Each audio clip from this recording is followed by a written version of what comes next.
Hello, friends. Let us learn today about clauses.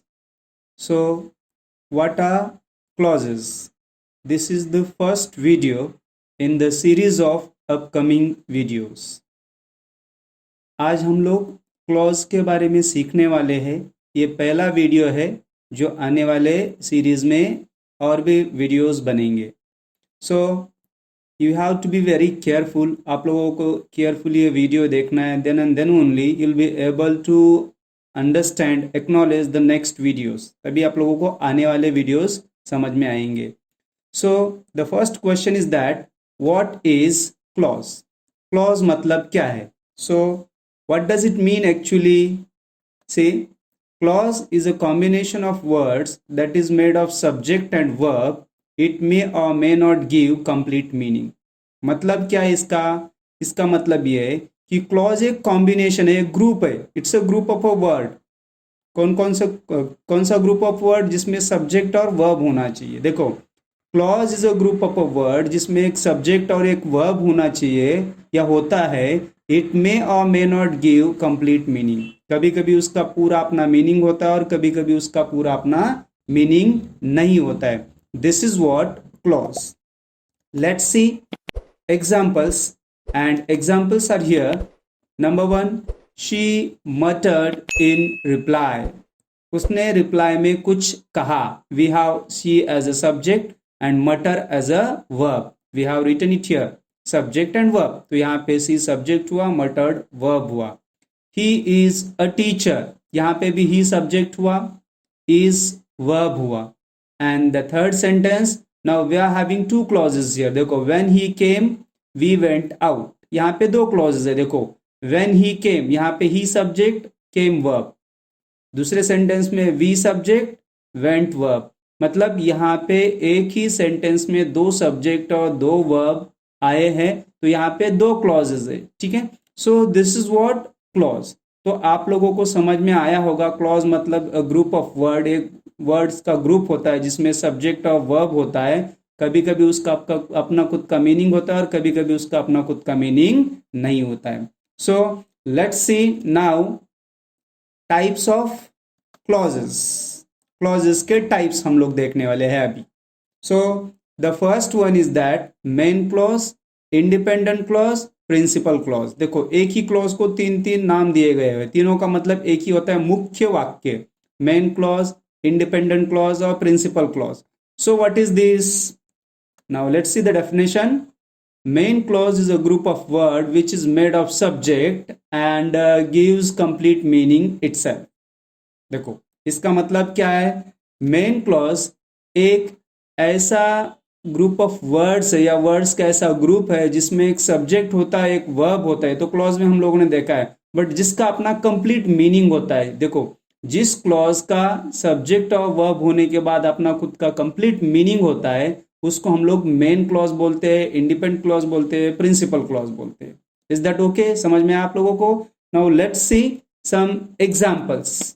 And the first one is I forgot to buy vegetables. मैं सब्जी लाना भूल गया। देखो, यहाँ पे इस सेंटेंस का कंप्लीट मीनिंग है। I is your subject, forgot is your verb. Then we should obey our parents. देखो, we is subject, should obey is verb. And the third one is the man was a thief. देखो, इन तीनों sentence का अपना पूरा meaning. The man was a thief मतलब वो आदमी चोर था। We should obey our parents मतलब हमें अपने पेरेंट्स की सुननी चाहिए। सो हर एक सेंटेंस में एक सब्जेक्ट और एक वर्ब और इसके बावजूद इसका अपना कंप्लीट मीनिंग है। तो इसके लिए हम लोग इसको मेन क्लॉज, इंडिपेंडेंट क्लॉज या फिर प्रिंसिपल क्लॉज कहते हैं। Is that okay? Do you understand? Now let's see the second type. It is dependent clause और सबऑर्डिनेट क्लॉज। इसको हम लोग डिपेंडेंट क्लॉज बोलते हैं या सबऑर्डिनेट क्लॉज बोलते हैं। डिपेंडेंट क्यों बोलते हैं? क्योंकि ये डिपेंड होता है। See how? First of all will see the definition. हम लोग पहले डेफिनेशन देखते हैं। देखो, dependent clause is a group of word which is made of subject verb which does not give complete meaning itself. It is depend on main clause to complete its meaning. देखो, इसका मतलब क्या है कि dependent clause भी एक words का group होता है जिसमें एक सब्जेक्ट और वर्ब होता है, बट उसका अपना खुद का मीनिंग नहीं होता है। ठीक है, उसका मीनिंग पूरा जानने के लिए या पूरा करने के लिए उसको किसके ऊपर डिपेंड रहना पड़ता है? It is depend on main clause to complete its meaning. देखो, मेन क्लॉज पे डिपेंड रहना पड़ता है उसका मीनिंग पूरा करने के लिए। So let's see some examples. हम लोग कुछ एग्जांपल्स देखेंगे एंड दैट आर हियर। अभी यहाँ पे रेड जो वर्ड्स है, रेड कलर में जो दिए गए वर्ड्स है, they are the part of dependent clause. ये डिपेंडेंट क्लॉज है। देखो, as I entered into the classroom everyone clapped. यहाँ पे दो क्लॉज है, ठीक है। यहाँ पे सब्जेक्ट वर्ब, यहाँ पे सब्जेक्ट वर्ब, बट एज यहाँ पे सबऑर्डिनेटिंग कंजंक्शन आया। देखो, as I entered into the classroom, जैसे ही मैं क्लासरूम में गया, एवरीवन क्लैप्ड, हर एक ने तालियां बजाई। अगर हम लोग ये रेड कलर वाला पोर्शन देखते हैं, तो अगर इसका अपना खुद का मीनिंग नहीं है, देखो, as I entered into the classroom मतलब जैसे ही मैं क्लासरूम में गया और मैं इसके बाद कुछ बोला ही नहीं, तो you don't get any meaning, आपको कुछ समझ में नहीं आने वाला है। तो इसके लिए हम लोग इसको डिपेंडेंट क्लॉज या सबऑर्डिनेट क्लॉज कहते हैं। और इसका मीनिंग अगर हम लोगों को पूरा जानना है तो we have to take this help of this main clause. इसकी हम लोगों को हेल्प लेनी पड़ती है, इसको मेन क्लॉज बोलते हैं। Let's see second example.